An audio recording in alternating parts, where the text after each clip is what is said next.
ఎక్కడైనా తాను అన్స్టాపబుల్ అన్నారు బాలయ్య. కాకినాడలో వేగా జ్యువెలరీ షోరూమ్ ను ప్రారంభించారు. హీరోయిన్ సంయుక్త మీనన్ కూడా ఈ కార్యక్రమంలో పాల్గొన్నారు. వెండి తెరపై మోక్షజ్ఞ ఎంట్రీ, స్వీయ దర్శకత్వం, బంగారం ధరలు, బ్రాండింగ్, కాకినాడ పోర్ట్లో రైస్ మాఫియాపై, సినిమా వంటి డిఫరెంట్ టాపిక్స్ పై తన అభిప్రాయాలు మీడియాతో పంచుకున్నారు. గోదావరిలో అభిమానం, వెటకారం పైన బాలయ్య స్పందించారు. అది ఒక సినిమా మొదలు పెట్టాల్సింది అనివార్య కారణాల వల్ల ఆయనకి ఒంట్లో బాగాలేకపోవడం వల్ల చూస్తున్నారు. మీరు ఇప్పుడు వాతావరణం బాగలేదు కదా, ఇక్కడ పడితే అక్కడ అందరూ ఫ్లూ, టైఫాయిడ్లు. సో ఆయనకి సడన్ గా బాగా ఉంది, 2 రోజులుగా తక్కువ ఉండింది. సరే దాంతో మనం కొట్టే పూజ కదా అనుకున్నాం. అది ఒకసారి ఇంకా వినిపించడం రాత్రికి, దాంతో ఇవాళ పోస్ట్ పోన్ చేయడం అంతా మన మంచిగా అనుకోవడం తప్పితే తప్పకుండా మీ ప్రజల శిష్యులు అభిమానుల యొక్క సపోర్ట్ ఎవరు చేస్తారు? బాబు సింగేశ్వర శ్రీనివాసరావు ఇంకా బతికే ఉన్నారా? 94 ఏళ్ళు ఇప్పటికీ బాబు ఎప్పుడో సినిమా అంటాడు ఆయన. అది చేద్దాం. అయ్యా ఇందుకు గరడు ఎందు వెతికినా అందందు గరడా. ఇక్కడ ఉన్నాను నేను, అడుగు పెట్టానే దానితో చూస్తాను. ఏదైనా దేంట్లైనా అన్స్టాపబులే, దేంట్లైనా అన్స్టాపబులే. మనం అనుకున్నారా? ఎవరు ఊహించలా, ఊహించింది చేయడమే నైజం. ఎవరు అనుకోలేదు అన్స్టాపబుల్.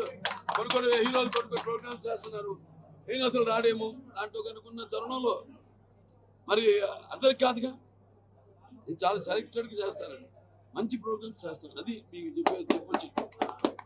అంటే ఇప్పుడు అన్స్టాపబుల్ ఉంది, దాని ద్వారా నేను మంచి మెసేజ్లు కూడా ఇస్తున్నాం.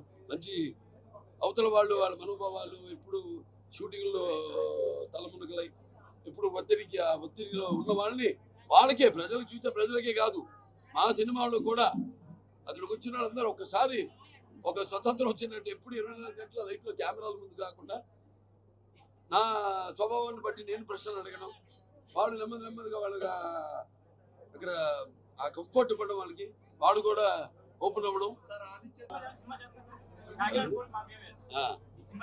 చదువుయా స్వామి, నువ్వు ఇప్పుడు మొత్తం ఇప్పుడు ఎలాగే పోవు స్వామి, వెళ్ళే కొండకెళ్ళి వచ్చాక ఇచ్చే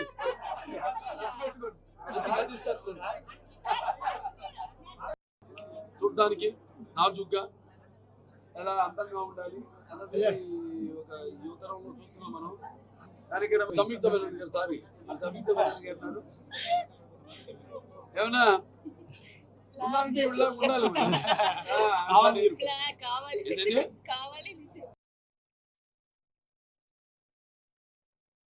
ఇప్పుడు సామాన్య ప్రజలు కొనుక్కునేస్తే, ఇప్పుడు బంగారం అన్నది ఇప్పుడు స్కీమ్స్ ఉంటాయమ్మా, ప్రభుత్వ స్కీమ్స్ ఉంటాయి, దానికి అంత సంబంధం ఉండదు.